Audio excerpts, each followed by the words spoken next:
ভারতের কলকাতায় পরিকল্পিতভাবে খুন হয়েছেন ঝিনাইদহ ৪ আসনের সংসদ সদস্য আনোয়ারুল আজিম আনার। হত্যার পেছনে মোক্ষম অস্ত্র হানি ট্র্যাপ হিসেবে শিলাস্তি রহমান নামে এক তরুণীর নাম এসেছে।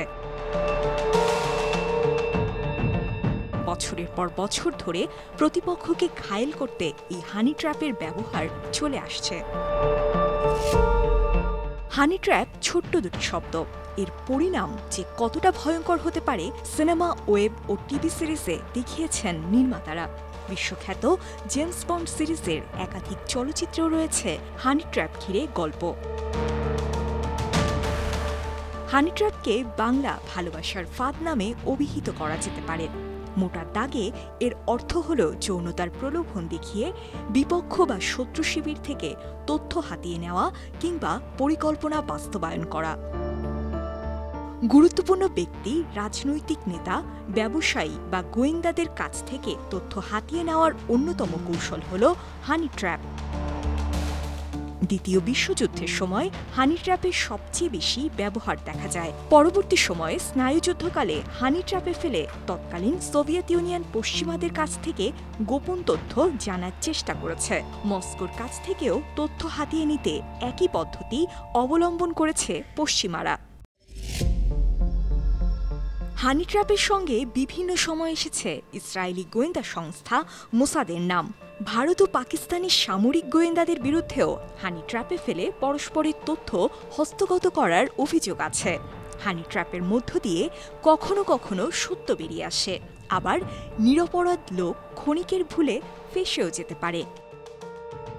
আইনশৃঙ্খলা রক্ষাকারী বাহিনীও কখনো কখনো হানি ট্র্যাপ অপারেশন চালায়।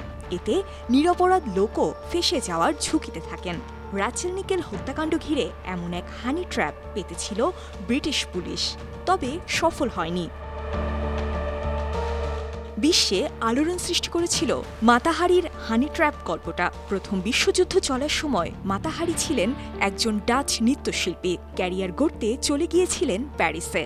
তার বিরুদ্ধে অভিযোগ, ফরাসি খ্যাতনামা রাজনীতিবিদদের প্রলুব্ধ করে গুরুত্বপূর্ণ তথ্য বের করে সরবরাহ করতেন শত্রুপক্ষ জার্মানদের।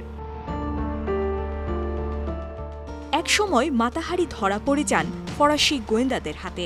এজন্য ১৯১৭ সালের ১৫ অক্টোবর ফায়ারিং স্কোয়াডে তার মৃত্যুদণ্ড কার্যকর করে ফরাসি সরকার।